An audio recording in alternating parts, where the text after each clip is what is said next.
Yep. Hey there, everybody. Welcome to the Postgame Pint. I'm John Ponis of Twins Daily. With me, Seth Stowes and Nick Nelson, also of Twins Daily. We are in the middle of the 8th inning, watching the Twins in a tie game with the Reds. But maybe more importantly, we are watching every other score in Major League Baseball as they come in. We're going to learn live who the Twins will be facing Tuesday in the postseason. I want to encourage everybody who is joining us. You can be joining us either via Twitter or Facebook or YouTube. However you're joining us, there's a way to enter lots of comments, and we rely on those comments. We like those comments. We like the questions. We like the reactions. We want to hear who you want to play in the postseason. I should also mention we are sponsored by SodaStick. You can follow them at SodaStickCo or visit them at sodastickco.com. I've got my SodaStick shirt on. Let's see if I can. We got the Wiener Winner shirt on today. For lunch. Have I told you guys the Wiener Winner story? Yes, that's one of my favorite stories of yours, where they started skipping at the Metrodome. Okay, I'm going to tell it as we get people warmed up here. Here's the Wiener Winner T-shirt story, the Wiener Winner story. It is 2005. It's late August, and I am at a game at the Metrodome with a bunch of co-workers. So it's an office outing and an afternoon game at the Metrodome. And the Hormel Hall of Fame Wiener Winner song comes on, but this time it had a problem. So if you remember the song, it goes, "If you are at the game, are you in Hormel Row of Fame? If you are in a lucky seat, you'll win a Hormel hot dog treat. Great for lunch, go join in. Great for dinner, you will be a Wiener Winner in the Hormel Row of Fame." All right. Except this time, there was an audio problem. So it started out, "If you are at the game, are you in Hormel Row of Fame? If you are in a lucky seat, you'll win a whore. You'll win a whore. You'll win a whore. You'll win a whore. You'll win a whore." And it kept going until they faded out as quickly as they could. And here's the thing, this is 2005. They're not on a record. They're not playing it from a vinyl record, I don't think. Somebody had to have set that up, right? So anyway, everybody, all the office people kind of look around at each other uncomfortably, and I suddenly hear the person behind me say, "That would be a lucky seat." John, you're getting strong reviews for your singing here. David Young says, "I feel like I'm at a Nickelback concert." No, that's good. I don't think that's necessarily a strong review. All right, so up on the screen, we have, courtesy of Do-Hyung Park, who put together this great flow chart here yesterday, sort of what the situation is for the Twins. Let's pull that out. Did you know he went to Stanford? I have heard as much, yes. I'll be honest with you. As somebody who kind of deals with baseball content on a regular basis, trying to figure out all the different ways to sort of lay out the different possibilities that they had was something that I was wrestling with for the last few days, and I never really came across something that I thought was good. And then he put this out here, and I was so jealous that he came up with the idea of a flow chart. All right, it's beautiful. Here's the sort of the flow chart, and just to walk people through it, the first step here is, did the Twins win or not? I don't know if we don't know whether or not the Twins are going to win this one way or the other. But so let's follow it down both paths one way or the other. Did the Chicago White Sox win? Well, we'll take a look at some of the scores in a second. But right now, the Chicago White Sox are losing 10-1. I think, is that right, guys? Is that the latest? 10-1 in the bottom of the 8th. Right. And if they won, we would definitely be facing Cleveland. But if they don't win, well, then it depends on Cleveland, because Cleveland is one game behind the White Sox. And if they tie, Cleveland wins the tiebreaker. Right? So if Chicago loses and Cleveland wins, that would drop Chicago to third place in the AL Central, and Cleveland would be in second place. And the Twins, if they won, would be facing the third place team in the AL Central. So if Cleveland wins, and the latest on that is what, guys? Cleveland is up 8-6 in the bottom of the 8th. They rallied from behind against Pittsburgh. Another big rally for the Cleveland offense. So if the Twins win, it looks like they would probably end up facing, if those games stay the way they are, facing the Chicago White Sox. We take that. Wednesday, Thursday. Yeah, that probably means Lucas Giolito, right? In game 1, and I'm guessing Dallas Keuchel, left-hander, in game 2. But the Twins did have some pretty good luck versus the White Sox the first 2 series, and then the last series they ended up losing 3 out of 4 versus them when they simply weren't hitting. And frankly, the White Sox were really hitting. But the White Sox right now have lost how many guys? I mean, something like 6 out of the last. What's that? I was 7 or 8 or 8 out of 9. Okay, 7 or 8 or 8 out of 9 already. So they're coming in, about as ice cold as you want. Alternately, if the Twins end up losing this game, again, we take a look at whether or not the White Sox won. It does not appear the White Sox are going to win. So either way, the Twins win the AL Central. And then it becomes a question of whether or not Oakland won. Because Oakland is a game behind the Twins.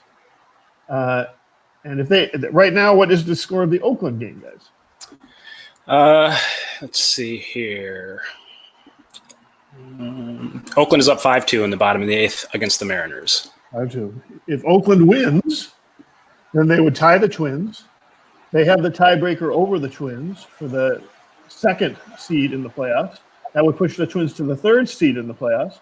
And if the Twins, the 3rd seed in the playoffs would end up facing number 6 Houston. So if the Twins lose this game, it looks like they would probably face Houston, provided Oakland hangs on to its current lead. So are we cheering for the Reds right now? I'm not even sure. Now I'm kind of confused. I've lost track of what to cheer for. Should we win? Right should we lose? Yeah, I don't know. Right. I mean, division titles already in hand, and we'd prefer the Astros, I think, than the White Sox, although the White Sox are playing so poorly. My mind is just overwhelmed right now. I don't know what to do. So is it accurate to say that that the Yankees are basically out of the picture realistically at this point? Are we finally going to avoid the Yankees in the first round of the playoffs? If the White Sox lose, there's no way we can face the Yankees. So that's signed, sealed, and delivered basically. And in fact, if the White Sox lose, not only can we not face the Yankees in the first round, we can't face the Yankees in the second round. The way the brackets work out, the Yankees are going to end up with either the 4 or the 5, depending on how they and Toronto end up. Either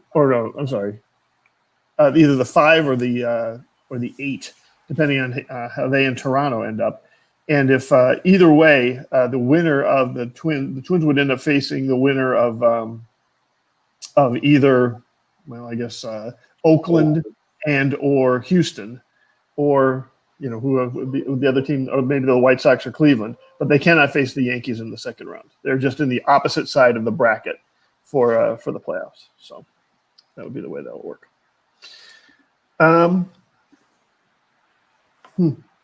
Twins did not manage to get a winning run there in the bottom of the 8th yet, but they just switched pitchers. So yeah, that's good to see.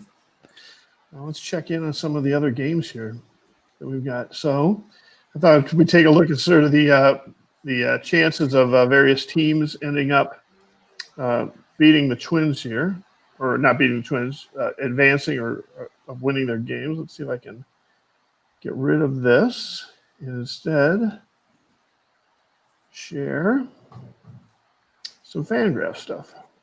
The thing that strikes me too, the Yankees here in the final game of the season are down 5-0 against Miami at home, getting absolutely shut down. And it's not like the Marlins threw like Sixto Sanchez or any of their best pitchers today. It was Jose Arena, and there's been a reliever in there for 5 innings. That's kind of shocking. And they weren't really even fighting for a playoff spot. These were not must-win games for the Marlins or anything. They were safely in the playoffs in the National League. Yeah, I'm really kind of shocked by how much the Yankees let up. They looked so good there for a stretch right after Judge and Stanton came off the IL, and it was like, okay, this is going to be the scary Yankees again, but they're showing no signs of that here as the regular season winds down. So if we take a look at the White Sox and Cubs, we're going to end up doing you can see what happened in the White Sox-Cubs game is that the Cubs scored a bunch of runs in the second inning. And then, how is that a double play? He's nowhere near second base.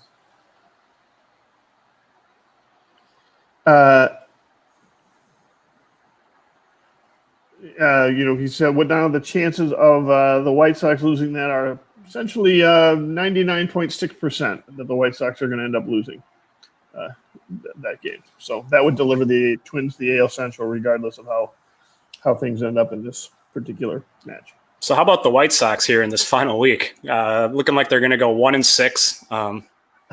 It kind of reminds me a little bit in a way of the 2001 Twins, where it was this young core and they had some guys have real breakout years and they kind of took the division by surprise there for a while. But then down the stretch, the incumbent, the team that they were kind of challenging, in that case it was Cleveland, asserted themselves and things started to fall apart for the inexperience maybe showed through a little bit. And maybe we're seeing that here with the White Sox as they're getting tested down the stretch here. They're kind of maybe slipping a little bit, and the Twins, as the proven defending champs, have been able to hang on. Yeah, I mean, I think go ahead, Seth. That's the big difference, I think, between the 60-game season and 162-game season. Over 162-game season, I mean, there's no question mark at the end of that who the better teams are. And I agree with Nick. I mean, that does go back to those young Twins teams that were able to contend for, say through July, maybe through 100, 120 games, but through 160, they kind of ended up fading. And, add in the pressure of the 60-game season and all of that, understanding where they were, for a lot of those young guys, that is or could be overwhelming. At the same time, they added Grandal, who's certainly been there and done that before. Keuchel has. Giolito's turned himself into a player. They added Edwin Encarnacion. They added some veterans to that team that you'd like to think could help them through that process too. The other way to look at it though is that once they clinched, they just quit trying, right? I mean, they did clinch versus the Twins, right? That was the last game that they played versus the Twins. They ended up clinching that game. They clinched their playoff spot that time, right? Now they didn't clinch the AL Central, but they clinched their first return to the playoffs in, I don't know, how many years has it been since the White Sox have been to the playoffs? Has it been 2006? Was it way back then? No, 2008, they beat the Twins in the tiebreaker to win the Central. That might have been it. So was there just sort of a natural letdown at that point? Do they not really care who they're going to end up having to play? I would think that it would matter to them to want to play at home versus the versus going on the road. But I don't know. Maybe it just didn't matter to them. I don't really know if they're falling apart or they're phoning it in or what. And it matters if the Twins end up winning this game and end up facing the White Sox in the postseason, right? I kind of want to know: are they just sort of playing out the string, or are they truly having some real troubles? Yeah, you got a comment here. Twins are more familiar with the White Sox. Is that good or bad than the Astros? Not sure what I want. It is sort of a strangely unprecedented situation, there's a possibility that you're playing a team that you haven't seen once all year. That's never happened before since, of course, you usually play every AL team. So is that a good thing or a bad thing than going against the White Sox, who these teams know each other pretty well? Yeah, well, let's ask the people we've got. We got 50-some people joining us right now. I'd like to hear, would you rather face, right now it looks like the Twins are most likely going to face the White Sox or the Astros, or possibly Cleveland if Cleveland sort of falls apart here at the end of their game. But if you had a choice between the White Sox and the Astros, what would people like to see? And give us a comment and tell us why one way or the other. And let me ask the panelists. I mean, am I right in assuming all three of us are rooting for them to face the Astros? Yes, because I want to see, or prefer them to face the Astros, I should say. Mainly because I'd love to see them face a different team for once. We've seen plenty of games against the White Sox, and also, Giolito and Keuchel is a little bit scary with that offense if they're able to break out and get going again. It's just I'm not as scared of Houston's rotation without Verlander and just everything else. Just so many underperforming bats in that lineup.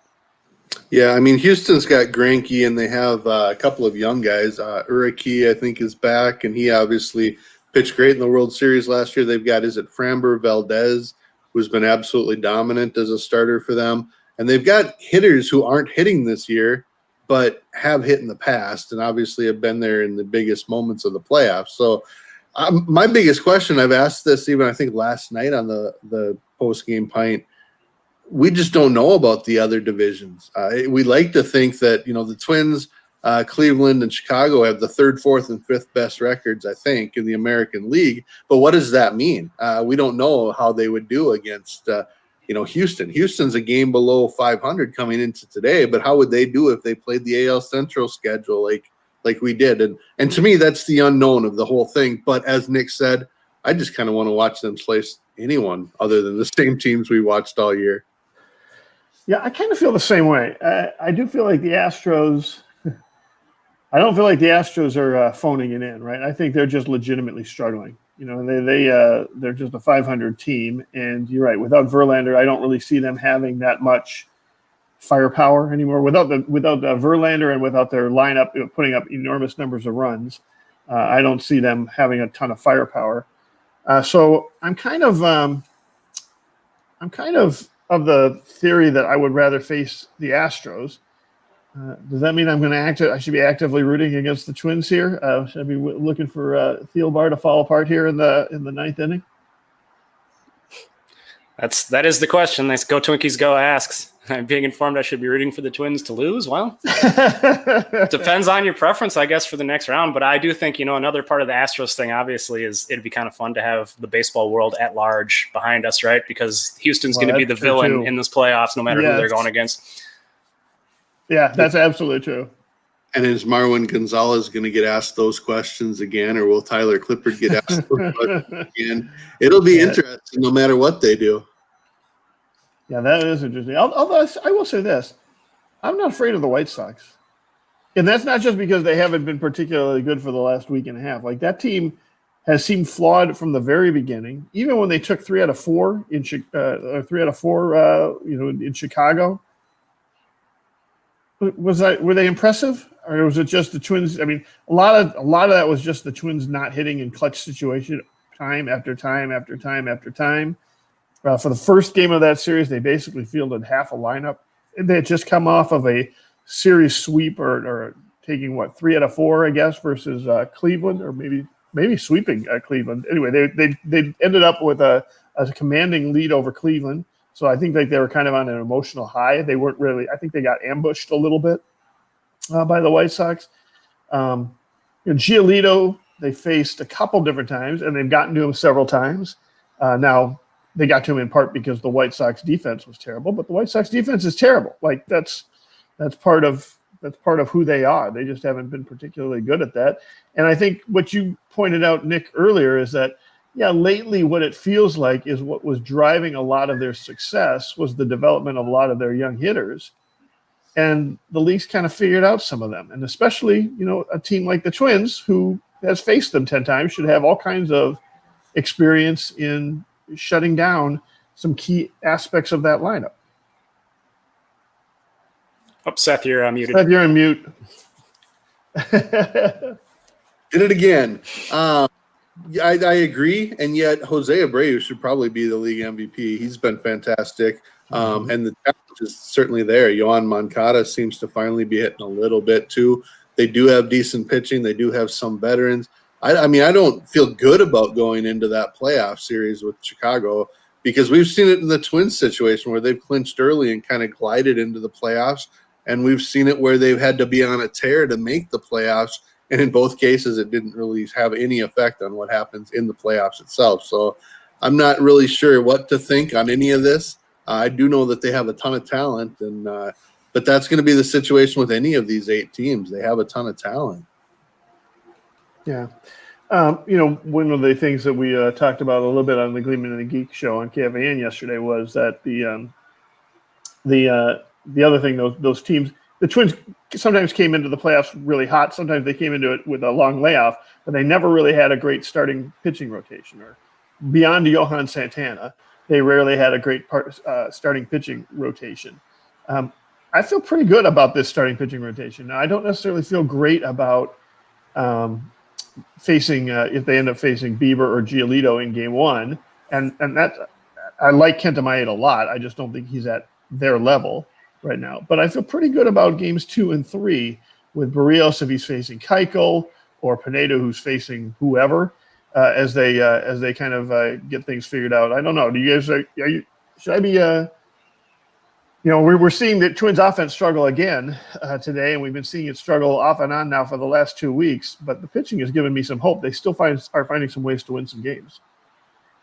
Yeah, I feel good about the rotation. I think Maeda's he's been phenomenal, and he's pitched in October before and had success. So I feel good about game one. The Twins have shown that they can get to a Giolito or a Bieber. They've had some success against them, and it's going to be pedal to the metal. All their guys that are healthy playing in the playoffs, and we'll probably should talk a little bit if we think that's going to include Donaldson and Buxton, which obviously is a huge deal. But and then to your point, Barrios and Pineda, neither of them really was at their best in their final tune-up start. I thought, Pineda issued as many walks as he has in a start all year. Buxton gave up 2 home runs for the first time. You don't love to see sort of their strengths failing them at this moment, but I think they both have been pitching really well lately. So I feel confident in all 3 of those guys for sure. Bring up a Fangraphs storyboard because it looks like the White Sox are starting to show a little bit of life. Cleveland has won though. That game is over, so they finished 35-25. They beat the Pirates 8-6. All right. So now we are just waiting to find out whether or not the White Sox can close this thing out. Seth, you're on mute still. I see you moving your mouth, but I didn't see you talking. I didn't hear you talking. I was watching the White Sox and Cubs. The Cubs lead now 10-4 in the 8th inning. There's 2 outs, but there's still a runner in scoring position. So I'm sure their win probability is not high, but you hate to see just a second. It's now 10-5 Cubs as the White Sox have scored again. So showing some life. Definitely. We are still at let's just track it. 99.3% chance. Yeah. One other comment as it relates to what we were talking about just a minute ago, that we've seen these hitters and we're not necessarily intimidated by their pitchers and things like that. But, it's another thing we've talked about in past post-game pints. Their hitters aren't intimidated by any of our pitchers either, including the bullpen. We've seen the bullpen arms struggle a little bit as they're seeing these teams the 7th, 8th, or 9th time, in a short season, in a short time frame. It's a little bit concerning, and that goes both ways. I mean, their hitters we've seen their bullpen guys too. So I just hope if there would be a game 3, they'd start Reynaldo Lopez. Well, Reynaldo Lopez pitched today, right? And he got rocked. Yeah, I don't know how you could have any faith. I'd almost go with Dunning over him, I think, but that'd be an interesting decision for them to make. I presume since he pitched today, he's not in the plans for Thursday next week, right? Yeah, he's got that's to true. be. I would think Cease. Yeah, right. I actually subscribe to that a little bit. That's another reason why I would probably rather face the Astros. I share your concerns, Seth, that we don't really know anything about the teams in the AL Central and how they're going to do versus some of these other teams. We don't really know the strength of the other teams because, it's been so introverted or insular, the teams that we have played. So I don't really know if the Rays are very good or if they were, just doing well versus some bad teams. I just don't know. But I do like the idea of the Astros, had never really seen Maeda much, right? Or other than seeing him with the Dodgers, they haven't seen the new Maeda with Maeda's new pitch selection, and without their trash cans. Yeah, right, and without their trash cans. I don't, they haven't seen Whistler with his Whistler slider being unleashed in the way that it has been unleashed this year. It feels to me like the Twins have got pretty good at developing some funky, I guess, relievers, that are doing things a little bit differently than they normally do them. And it takes a while for the other team to catch up. And especially in a 3-game series, I just don't think it's that easy to kind of catch up to some of that stuff. Whereas the White Sox have had 10 games to sort of figure that stuff out and take a look at that stuff. So I'm with you. I think I'd rather see the Astros. That is not an insignificant. I'd rather probably see the Astros regardless, but I think that adds to one of the reasons why I'd rather see the Astros. I want to play somebody that hasn't seen the Twins as much. That said, the White Sox have probably had a chance to figure out the Twins, but we know the Twins have had plenty of chances to figure out the White Sox too, right? That analytics team is working full time on a lot of things, and as well as the scouting and so on. It feels to me like that's something that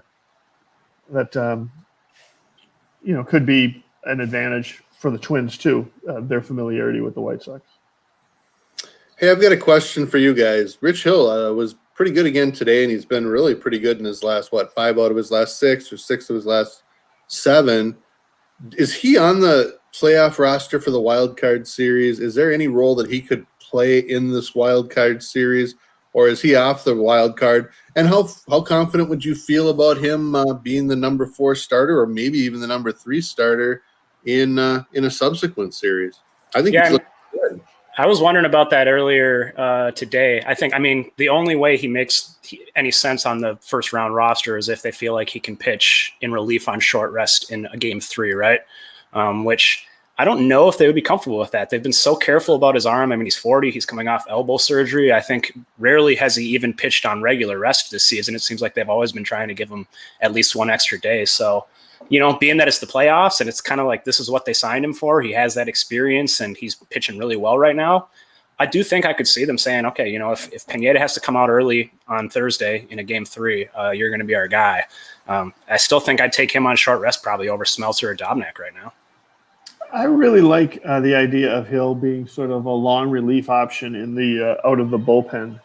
And I even like the idea to some extent of him, jumping in and pitching, 3 innings in a fairly close game, right? Which is not – listen, we've seen teams recently do that. Why am I blanking on the Cleveland pitcher's name when Cleveland made their run all the way to Game 7? Kluber? Oh, Andrew Miller? Miller, right. Andrew Miller, sort of that Andrew Miller type role. I would love to see him in that, and that might come in real handy one game. I don't see Baldelli doing that, though. And I don't see Baldelli embracing that. I think, and I'm not sure you really need to embrace that. One of the reasons why that's valuable is because you've only got so many roster spots in a long 7-game series or something, and that person can get a lot of rest and so on. With as many roster spots as they have, I think he can go inning by inning and bring in kind of piece it together sort of like we've seen today. 2/3 of an inning from Whistler, and then we're going to throw Clippard at you. Now we're going to throw May at you. Now it's one of those you can go inning by inning. They've got enough bullets to do that. They don't need somebody to just come in and shut him down for 3 innings like that. But I wouldn't mind if if they get a 4-run lead, and it looks like they want to get Barrios out of there after 4 innings, something like that. I could see Rich Hill coming in and pitching innings 5, 6, and 7, something like that to try and bridge the gap, give the bullpen a little more of a rest. Yeah, if he was pitching, I just don't see much of a scenario where he pitches any sooner than game 3. I mean, he threw 90-some pitches today. It's just tough to see him coming back and pitching on 2 days rest. And also, Rich Hill, if you're listening to this in the podcast version later, that was John Bonus.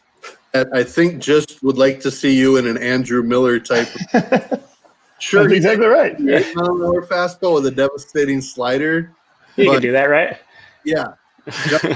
John Bonus will accept money for that kind of compliment right there.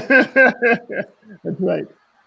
Yeah, I mean, he's been the one thing about him that we've seen even when he has been struggling has been he can come in and shut down an opponent the first time through that lineup. And I think that's probably maybe even more so the case for a team that hasn't seen him before. Again, so if we're talking about, say, the Astros, if the Twins are facing the Astros, I would love to see him come in versus the Astros and have them have to deal with that from a guy who's mostly been pitching in the National League. So. Yeah, the only thing that makes me nervous about that is, and it hasn't been as much of an issue lately, but he has had some starts where it just feels like it's taken him a little time to really get a feel for the curveball. He's been pretty wild with it, had a hard time even commanding the fastball right away. And then once he locks in, it's cruise control. So, if he's coming in as a reliever and pitching in, probably 50-degree weather, that's another thing to keep in mind with that role. Yeah, I don't think they're going to do that to Hill. So my follow-up then would be, if they do need a long man on game 1 or game 2, it has to be Dobnak, right? I mean, I don't know who else it would be unless Odorizzi is really feeling good, but how do we even know that? Yeah, well, Dobnak now not really having any opportunity to pitch in the final 2 weeks of the season too is an interesting wrinkle there as well, since he was sent down and never came back up. Well, the fact that we just called up Smeltzer, does that make you think maybe Smeltzer would be in that role?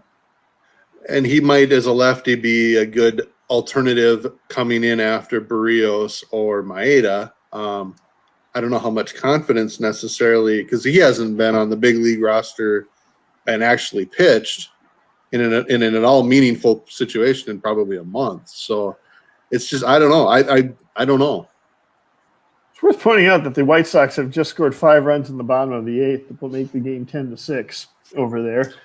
So for those of you who are saying, hey, do I really have to root against the Twins? You may not want to root against the Twins, because if the White Sox do come back somehow and win that game, and the Twins do lose this game, it would still mean that they face the Yankees probably because the go back to our flow chart here.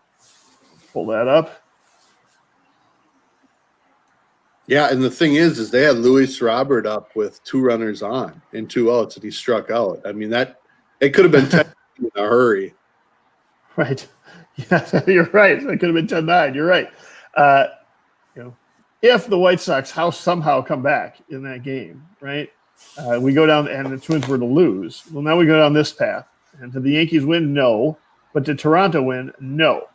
So you end up way over here on the right part of this with the Twins facing the Yankees on Tuesday at Target Field.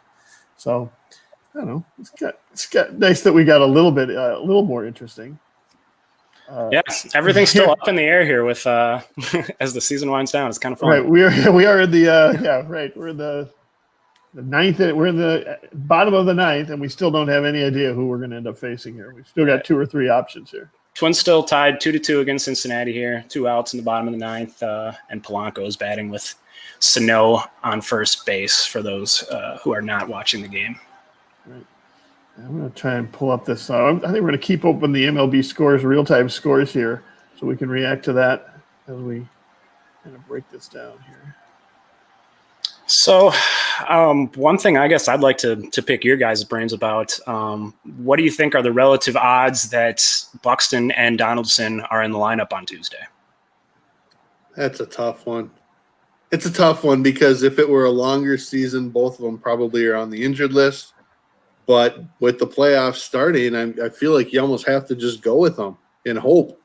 And the other side of it is with the best 2 out of 3 series, it's such a crapshoot that you could Ray Adrianza and Jake Cave in their place probably have a 2% or 1% less chance of winning this. So I'm not. I mean, obviously, I want them to be healthy as they go forward, but I want them to play. So I'll say like 70% chance that they're both in the lineup on Tuesday. Yeah, I mean, I think with Buxton, it's like, if he feels right in his head, then he's probably good to go. And that's a simpler decision. But Donaldson's tricky because it's going to be like anytime he makes even if he can play, anytime he makes an explosive move or sprints, it's just going to be edge of our seat tension, like wincing. I mean, it seems like that's going to be really easy to aggravate. So it does become a question, to your point, Seth, where it's like, how much of a difference does it make in your chances of winning? And how do you weigh that against the possibility he's going to aggravate this and just be totally done for the rest of the playoffs? Yeah, and I mean, I would worry about this something kind of similar with Buxton, right? Like, I don't want Buxton in the lineup if Buxton is having concussion symptoms. Well, yeah, that's a non-starter. Right? I mean, that's concussion symptoms. Even if you're not really having symptoms, it still becomes, maybe you're, a fraction of a second lower and slower in recognizing what pitch it is, recognizing that it's a hanging slider. Your ability to throw it, put it into the left field bleachers is impacted. I don't know if that I did think about that, Seth, today. Like, would it be something where the Twins would just announce on Monday, hey, we're not even putting Buxton and Donaldson on the roster for the first series. So get that out of your, calculus team, right? We're going to have to win this without them, and we're going to hope that they're back in time for the ALDS. That gives them another week to recover from whatever is ailing them. And, and then, like you said, it's kind of a crapshoot anyway, the 3-game series. We're going to have to go beat a kind of banged up Houston team or a banged up White Sox team or a struggling White Sox team without those two players now, and we're going to try and get them healthy for the ALDS when we're going to be facing, a longer series and probably a better team. It's a tough question. I think, like you said, you guys both have really said that if they're not 100%, or if they're not at least a certain percent in which they would actually feel comfortable, then it's a non-question. They're not on the roster. If it's a question, I feel like you just have to have them on the roster, even if it's just the threat of Josh Donaldson coming off the bench or that kind of thing. When you've got 28 players on the roster, I think you can be a little bit more creative like that. But I mean, again, I'd like to think that the Twins it's a tough situation because you want to win. You have to win to continue, but you also want to be thinking a little bit longer term. I mean, it's that short term versus big picture, and it's a tough coin to flip, I guess. I don't know. Yeah. I see Go Twinkies Go says if they were left off and then the Twins were swept, the armchair QBs would want Baldelli's head. There is that aspect to it of being like, well, maybe they could play, but is it worth the risk? I mean, if you get swept and you're just out of the postseason without your two best players out there, it's something you're going to have to answer for sure, right? But you're damned if you do and you're damned if you don't, right? If they are on the roster, right, then you're going to get and you're not playing them. That's even more egregious, right? I think they would almost save themselves some trouble by saying, both of these guys are banged up. We're not going to put them on the roster. They're not going to play. They're not going to be ready in the next 4 days. And I think that's basically what you end up, making the decision based on. We can talk about this one or the other. Basically, it's going to come down to, do we think these guys are going to be effective in the next 4 days? Well, and that's why I'd say, as far as the blame going to Rocco, I mean, it will, but it shouldn't, because he's like opinion number 7 on that conversation. I mean, it starts with Donaldson and Buxton. The key component there should probably be Michael Salazar, the team's trainer, as well as any doctors or team doctors' opinions. And then it's probably Thad Levine, Derek Felvey, and maybe then it's Rocco Baldelli. So don't forget the players too. Like they might have something to say about whether or not they can play. Yeah, I mean, I guess I'd be more surprised if Buxton is out than if Donaldson is out. I agree. Because it feels to me like I don't know. I mean, you just don't know. You don't know what kind of symptoms he had, or if he had a moment of unconsciousness or something when that ball hit his helmet. So I don't want to downplay the importance of that stuff, right? But I would think that even if they are somewhat hesitant about him being able to contribute offensively, having him out there defensively is just such a strength that I think they would. I think he would push to play one way or the other, and I think they would probably be more open to having him play one way or the other. Yeah, I think that sounds about right. So the Twins, did they get through the pitching change? So the pitching change. Top of the 10th, runner on second, 1 out. It's what an interesting situation there. The Reds are able to use a pinch runner there in that runner on second base situation, and they use a pitcher, but the pitcher is Michael Lorenzen, who's really who happens to pitch too. What a situation to be able to throw in a guy who's not just, he doesn't waste a bench spot, and yet he knows how to run the bases because he actually has to do it from time to time. I think that's interesting. Interesting to see too. Sergio Romo coming out here to pitch. I think one of the big storylines with regards to the late innings in the playoffs here is him and Rogers. Who's going to get the chances and who's going to be who you're going to trust more, basically. Romo has that. Rogers, I thought, had a huge outing last night. I thought, struggled, gave up the hit and the run right away, but then buckled down and got 4 straight guys out, got some weak grounders, got a strikeout. That was really big to see, I thought. I mean, did you guys feel that was kind of huge for Rogers to go out of the regular season on a bit of a high note? It was a big topic on our podcast last night. The questions come up probably for all of us as we've hosted the show. Who do you trust in the bullpen? What's the pecking order? All of that. But I agree. I mean, he threw a terrible 0-2 pitch, and it was blooped in for a single that essentially gave up a run. But we talked about the strikeout of Votto on a 3-2 pitch, and Votto doesn't go outside the strike zone, but he was pumping 95, 96 right on the outside corner. and Votto had to swing at a slider off the plate. To me, that was the biggest at bat for him, and he needed that. And then he was able to get 2 more or 3 more outs after that, and it was almost like he needed that moment. And I think he had it, and I hope that he's able to take that with him. Yeah, as Romo gives up a long foul ball to Kurt Casale here. That's just that's slider hung. That's not the greatest thing to see. It seems like that's been happening quite a bit lately. I want to pull up the Twins bullpen usage or talk a little bit about the Twins bullpen usage today too. They've been very careful about what they were doing with the bullpen.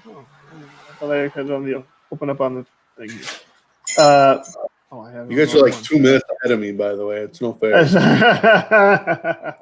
Sorry about that. I just saw the foul ball.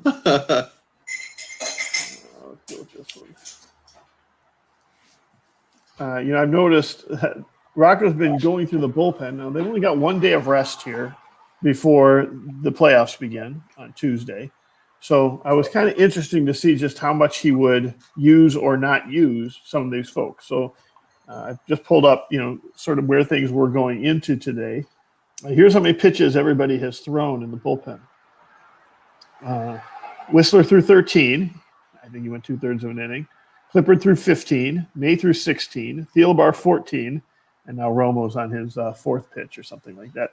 I think it looks to me like there's a concerted effort here to, oh my goodness. Wow. Don't talk about it, Nick. Let's see it. Watch the people who are doing it. That was a hell of a hustle play. JK's been playing some pretty good center field lately. Oh, he's had some rough moments today, but he's very feast or famine. I feel like he'll make some phenomenal plays and he'll definitely miss some. He doesn't lack for effort. I'll say that. Aesthetically, he's a great player to watch. I love watching him run out a grounder to first. I mean, it's not like everyone runs hard, but you can tell he is just chugging. Well, the goofy balk thing that happened today, that was, I got the sense that was caused in part because of the enormous lead he was taking at third base. Like he was halfway down the line. Yeah, that reminded me a little bit of Eddie. Eddie does that kind of stuff all the time when he's on third and they're giving him a little space. I think that got into Sonny Gray's vision a little bit. You don't see that call very often, but yeah, it's absolutely illegal to do a quick pitch like he did. I mean, I watched that in a replay, and I'm like, he can't do that. And then I saw that they actually called it. So I was almost surprised that they called it. Well, it was weird because the umpire first called the strike and then called it. And he started calling it when Marwin questioned it. I assumed that he got a signal from like the first base ump and very quickly reacted. Because I mean, from that standpoint, it would be pretty obvious that he stepped off the rubber and then pitched. Right. Okay. Yeah. So, that was still a hell of a play by Cave to keep the run from scoring. Now that still means Romo's in a jam here, in terms, and maybe if you are a Twins fan and you're rooting for Houston, maybe you view this as a positive development. I don't know. Speaking of which, the Astros I see are down 8-4 against the Rangers in the 9th inning. So, oh boy. So they're going to finish probably, it looks like 2 games below 500. That's quite a fall from grace for the Astros, who've been the royalty of the American League for the past several years. Yeah, we should point out now the White Sox are just going to the bottom of the 9th in Chicago. White Sox are down 10-6. I think we're going to pull that game up on our screen share here so that we can. As the Twins fall behind here 3-2 in the top of the 10th. So,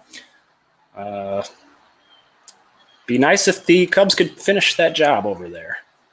That would be nice. Well,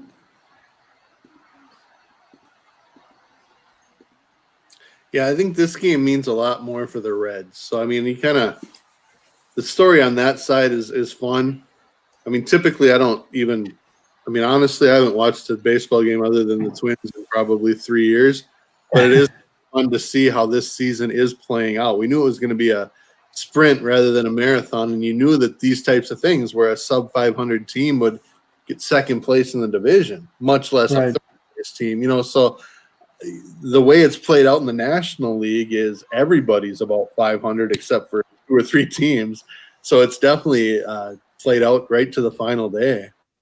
I know the Phillies went into today 3 games under 500 and still had a chance to make the playoffs in the National League. That's incredible with their bullpen. I don't think that worked out for them, though. I'm getting a glare from across the room. Apparently that did not work out too well. I'm sorry about that, buddy. We don't speak of the Phillies right now, I guess. All right. Let's see. Yeah, well, I don't mind the Twins losing this game, but I would sure like the Cubs to finish taking care of business first. I'm watching that one. Don't worry. You got that game streaming as well? I do. Although, what's going on? What are they arguing about here? In the Cleveland game? In the Twins game. It looks like Bracco's just out to talk to Sergio.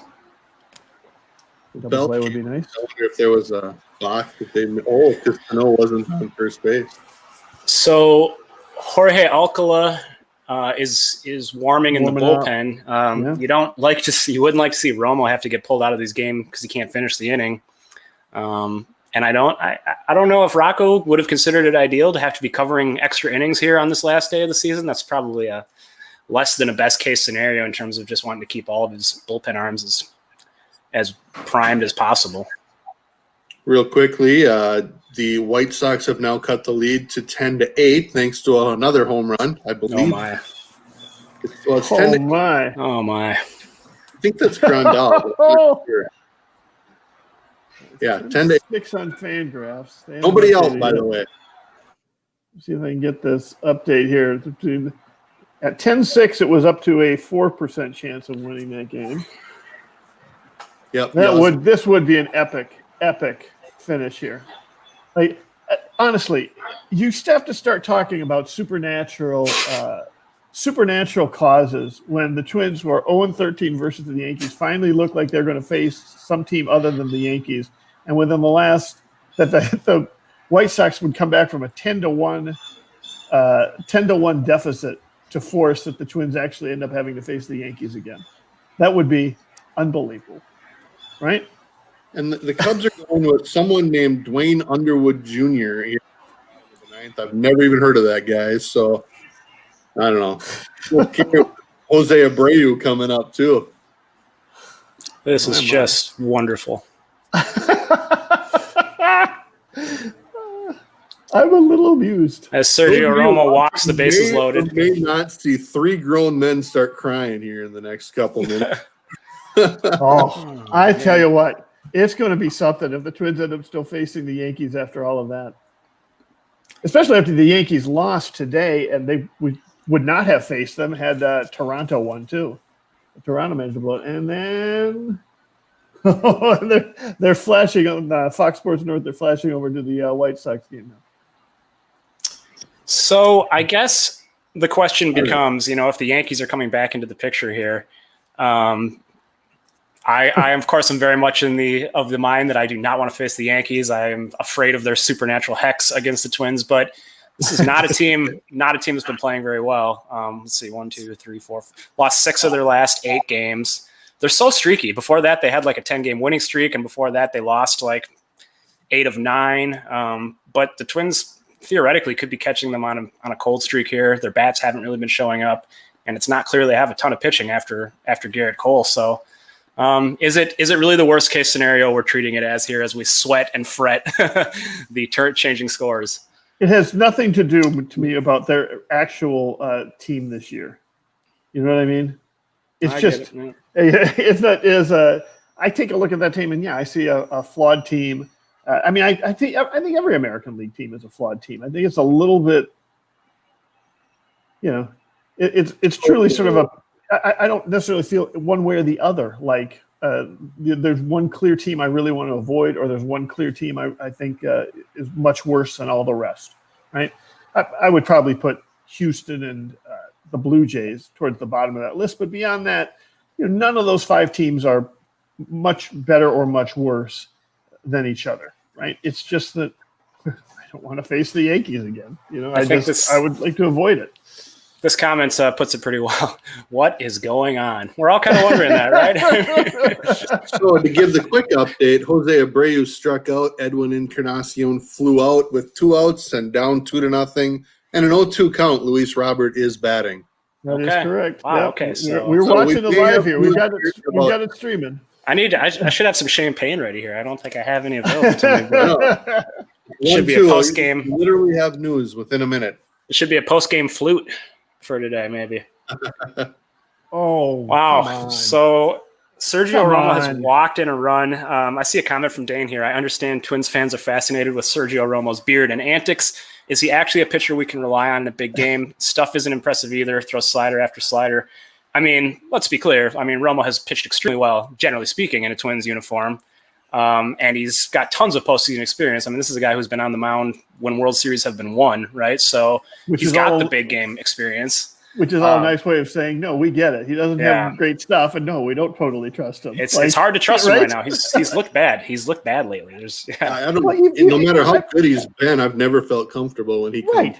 Yeah, that to me is the bigger issue, Seth. Is that it doesn't matter that he's struggled a little bit lately. It's that how do you ever trust Sergio Romo? He's kind of gimmicky. He's got a sort of a gimmick thing going on. We have got an update. Oh boy, the White Sox are still in it. Luis Roberts still the single.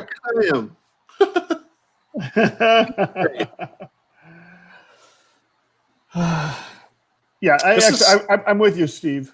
This is a good point. Yeah, I mean, I really think that a lot of his troubles are because these teams are seeing that slider, his exclusive offering, basically for like the third time. Eventually, no matter how good a pitch is, if you know it's coming and you've seen it several times, you're going to key in on it, right?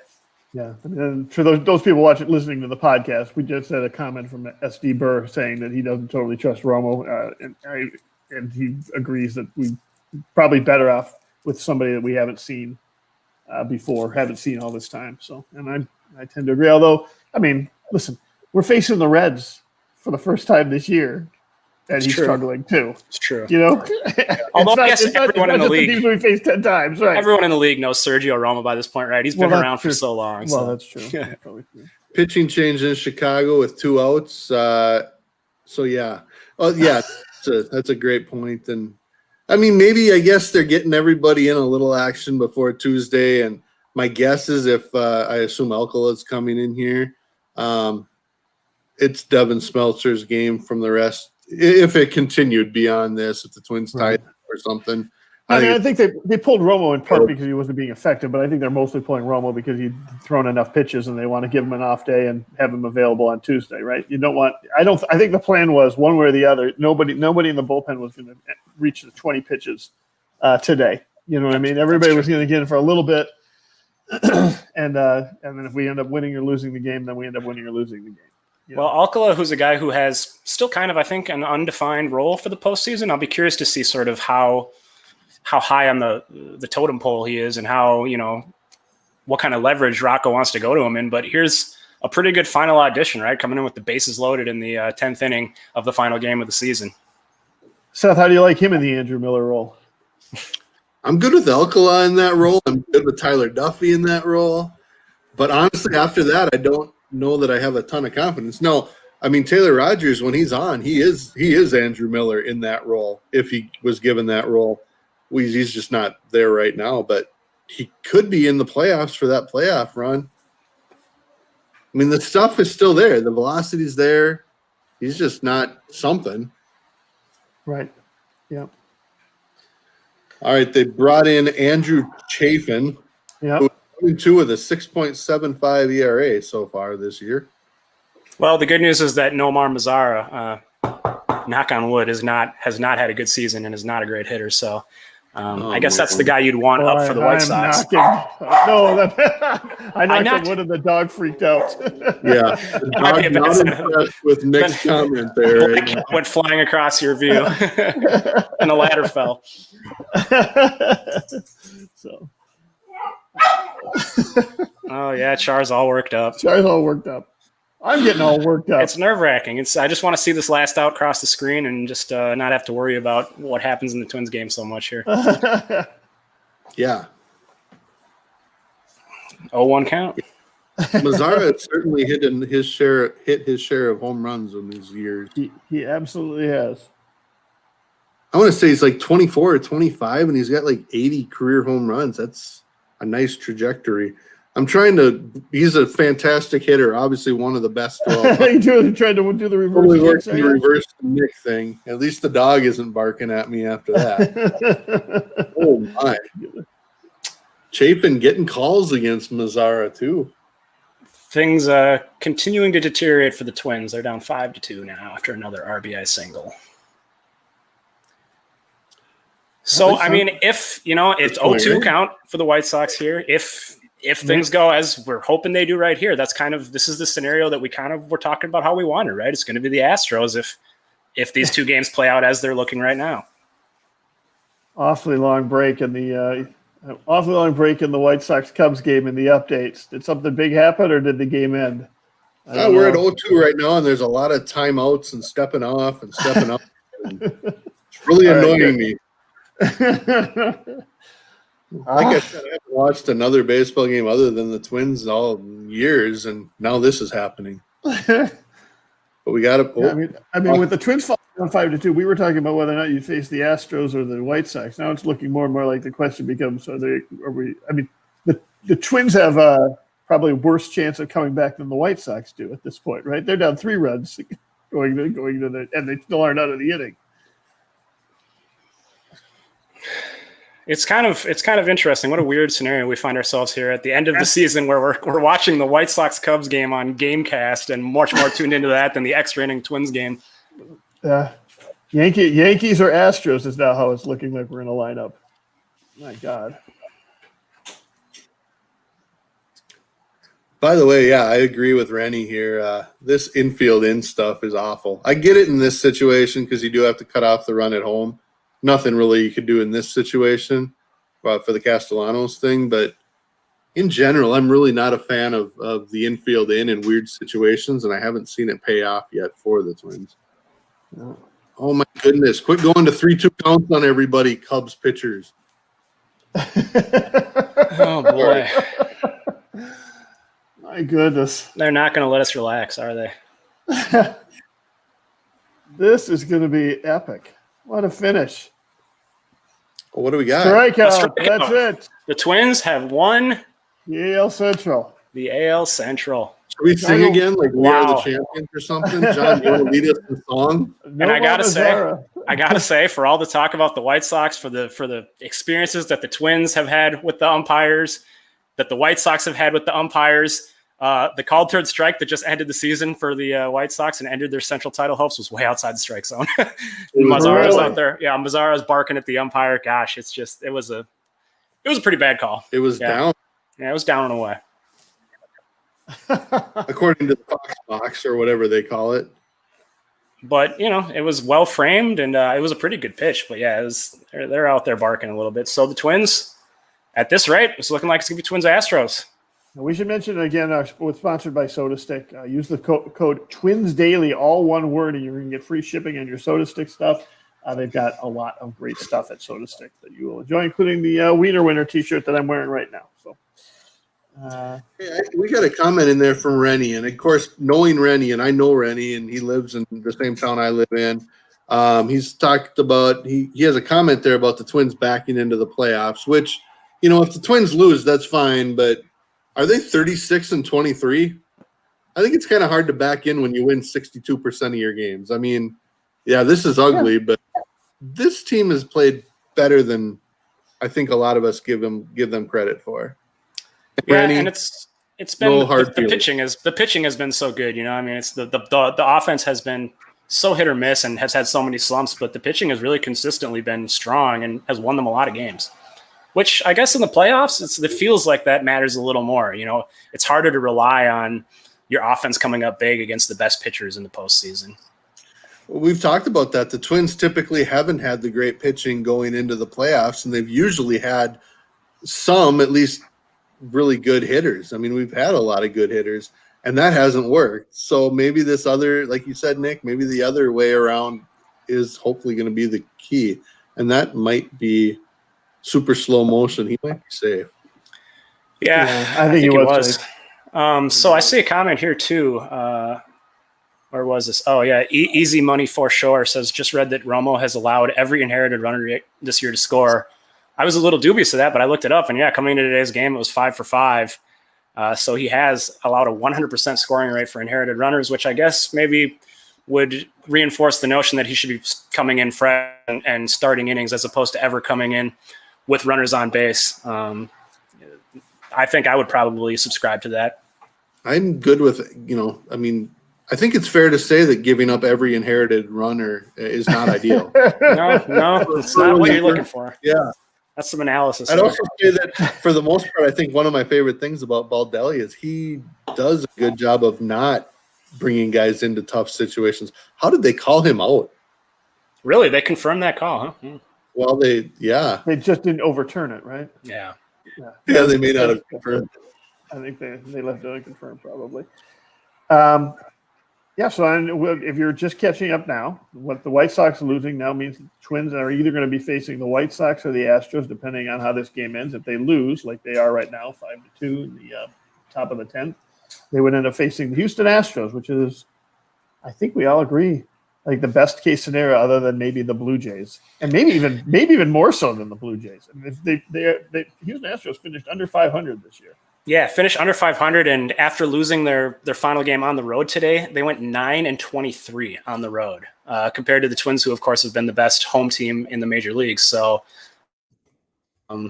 there's been a lot of talk. I know, John, you and Aaron have talked about it on the podcast a lot, like what is really the value of home field advantage. But and we've even seen some. I know Trevor Plouffe mentioned on Twitter that he thinks it really doesn't matter. The evidence does not bear that out. I mean, there's been a clear home field advantage for home teams that is in line with what we saw when there were fans in the stands. So, I think if you look at that fact and the fact that the Astros have been so bad on the road, that's another thing that would seem to work in the Twins' favor here. Well, what we might be learning. Go ahead. Not to completely agree with everything Nick is pointing out here, but yeah, I think a 24-6 home record is pretty good too. and I can't explain it. I mean, I really can't. I mean, good teams are better at home and are above 500, but I mean, the Twins have the best home record, and it's not even really that close. It's incredible, and we can't explain it, but it's there. So I'm glad they got home field, and again, the Astros have been just terrible at home, on the road, it's a good matchup, I think. So who would be lining up? It'd be Greinke in game 1, and then are you thinking it'd be Urquidy in game 2, Seth? I guess I don't know much about their depth with Verlander out. Right here, I'll pull it up right now because I'm looking at this myself. Share screen. They have a lefty. I want to say it's like Framber Valdez or something, and I think the Twins saw him a year. So my best guess is that it's the people who started the 3 games on Wednesday, Thursday, Friday, right? That looks like Greinke for game 1, Javier for game 2, and Urquidy for game 3. Does that make sense? Christian Javier, yeah, I mean he's got a 3.48 ERA. They've got some starters who've been solid, but really no one, even Greinke, has not been amazing. It's got a 4.03 ERA. Does that make sense? 54 strikeouts in 54 innings. The guy can strike people out. He also gives up a lot of home runs. Yeah. 11 homers allowed in 54 innings. Is Presley healthy? I don't know. Take a look. I know he was hurt earlier this year, but obviously that's a pretty key piece for their bullpen. Right. And I don't know much about Urquidy either. By the way, is Greinke a free agent at the end of this year? I don't think so. I think he's got a couple years left. Okay. I saw somebody talking about maybe he was a free agent and available next year as a free agent this year. I don't know what this website is doing here.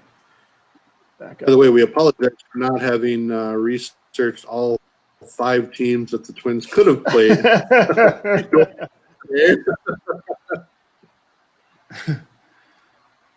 I'm kind of trying to find who they'll pitch in various games, and I'm not seeing that anywhere here. Well, the probable pitchers for the Astros is right now TBD. They don't have it out there what they've got right now. Or they haven't reported or stated yet who it's going to be, but it looks to me like it would be, And by the way, well, actually, McCullers will be one for sure. Yeah. Right. I was wondering if he was healthy, but it looks like he's back to good. And on Saturday, he pitched 4 scoreless innings against the Rangers. So that's McCullers a good pitcher. So he's no slouch for sure. I'm right. Yes, you're right. McCullers was on Saturday. I don't know why I was thinking that it was Wednesday, Thursday, Friday as opposed to Saturday as well. So, and McCullers is good. So he would be in line to pitch the 3rd game then, right? He would be in line. He would only be in line to pitch the 3rd game. That's right. Yeah. Twins showing some life here. Marwin Gonzalez with a single to start the bottom of the 10th. Yep. Scores a run, cuts it down to 2-run deficit. So now here, after we've spent all this time talking about how the Astros will likely be the opponent, watch them come back and win and flip the script once again. That would fit with this day. Yeah, exactly. About Giolito and Keuchel and probably Dylan Cease again. I'm betting you're right. Yeah. Let's just take a look at what kind of years that Greinke's been having. Pretty good year. Not great. Not, ace stuff, but decent. I mean, the truth is that the Astros have pretty decent starting pitching staff. I think that's the reason they are even close to 500, right? Their offense has been struggling across the board. Yeah, it's pretty wild, some of these performances. I mean, Jose Altuve is the one that sticks out. 216 batting average and a 607 OPS. Like, wow. I mean, Jose Altuve has been so consistently one of the superstars of baseball. Carlos Correa with a sub 700 OPS. Yeah, and then who's out for this? Is it Yuli Gurriel that's out for the season for them? Jordan Alvarez. Oh yeah, Alvarez, yeah. And that's a big bat for them to lose. Yeah. I don't think he played more than about 2 games the whole year. Garver's going to go yard here, isn't he? I'm like, it's just going to happen. That would be fun. You guys are way in front of me. Maybe it's already happened, but I'm just like, that will.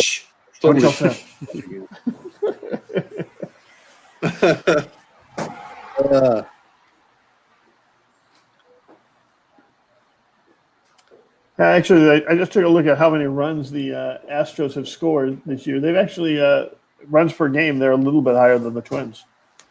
So as much as they've been struggling, they've still been putting some runs on the board. So the Twins are officially, this is the last game going. All other games are final. The Major League 2020 regular season is finished with the exception of Twins-Reds here. It would be kind of fun for the Twins to walk off the season, I guess. For the whole week. Right. Fun. I don't think I'd be all that disappointed, to be honest. You mean to face the White Sox instead of the Astros, you mean? I mean, I wouldn't be disappointed to watch the Twins have a fun walk-off. Sure. Yeah, we'll take it. Ultimately, the Twins won the division, and they shouldn't feel intimidated by any team that's in the playoffs. So, that's right. Yeah, we want the Astros because we think they're probably the worst team in the playoffs. Again, we don't know.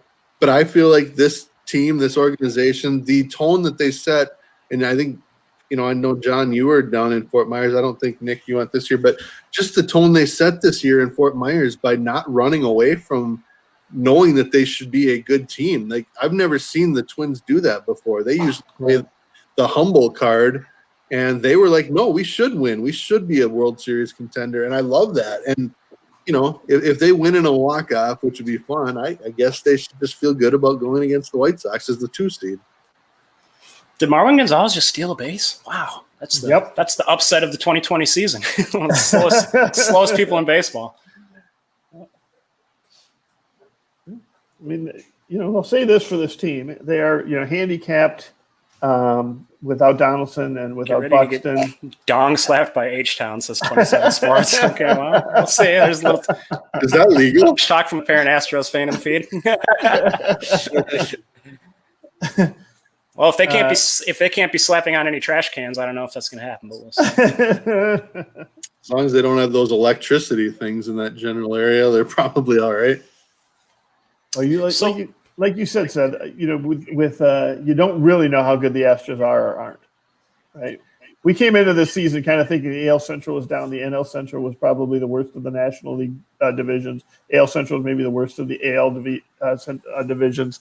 And the fact that we end up with 3 teams that look like they are really good teams might be a factor of them playing in 2 divisions that are not particularly strong. So how confident do you guys feel in the offense heading into this, regardless of who's pitching? I think we have to kind of grapple with the reality that the Twins might be without Buxton and Donaldson, which is obviously 2 key pieces. And then, one of the unfortunate things to see today is that, again, Cruz and Sano struggling. They're both really struggling at the plate, and those are such huge sort of energizers and power bats in this lineup that, with them really short-circuiting and 2 other big right-handed bats gone, I guess it's good that the Twins probably won't be facing many, if any, left-handed starters here in the first round, but still, it's a little hard to feel super confident with those 2 middle-of-the-order bats just giving them nothing right now. I mean, we kept saying it all year. This team's going to be led by its offense. That was the assumption. But frankly, it is 60 games in. And who was it? Tom Kelly and maybe every other manager has always said, you play the first 60 games to see where you're at. Well, 60 games in, I think the Twins' offense is what it is, and it's not great. I mean, Sano's been horrible except for about a 10-game stretch. Cruz has been great until the last few games. I think Kepler's coming back pretty well the last handful of games. Obviously, having a rise in the lineup helps. But if Donaldson and Buxton aren't in there, I certainly don't have the confidence. And not that either of them need to be the answer or the big guy, but I mean, these are your two of your top most valuable players. They're your spark. Right. You need them. Well, and this year in particular, they've been, they're both sort of key defensively, right? Donaldson ends up, making a difference on the left side of that infield, and Buxton in center field. And then, they have both started sort of the resurge of the offense in the second half of the season. And now, now we are wondering whether or not we're going to lose them for the postseason. It was nice to see Arise come back. Yes, that is very, encouraging. The lineup is a lot different when he's in there, just plugging away, hitting everything, taking great at bats. Twins lose, it's over. So it's official. Yeah. Twins versus Astros, first round. That's right. Okay, good. Well, we hope you'll check out things at Twins Daily. We'll be doing all kinds of post-season coverage, all kinds of reaction. You can register in the forums and talk about things on the threads there. We'll be having Postgame Pint sponsored by SodaStick. Stop by sodastick.com and use the code Twins Daily. You'll get free shipping on your stuff. We'll have a Postgame Pint on Tuesday after the game. We're probably starting the 8th inning of the game. I don't know exactly when that game will be. I'm sure we're going to be getting that question. I'm sure we will get some announcements probably late tonight as to what time each of the games are going to be and what network they're going to be on. So, thank you, Seth, for joining. Thank you, Nick, for joining. AL Central champs, baby. Seth, you guys some SodaStick stuff at sodastick.com. Support your Twins. Yeah, get your playoff gear. Thank you all for joining us for this. Thank you for watching, and thank you for those people who were brave enough to enter the comments and give us some stuff to talk about. We'll talk to you on Tuesday night. Win Twins. Go Twins.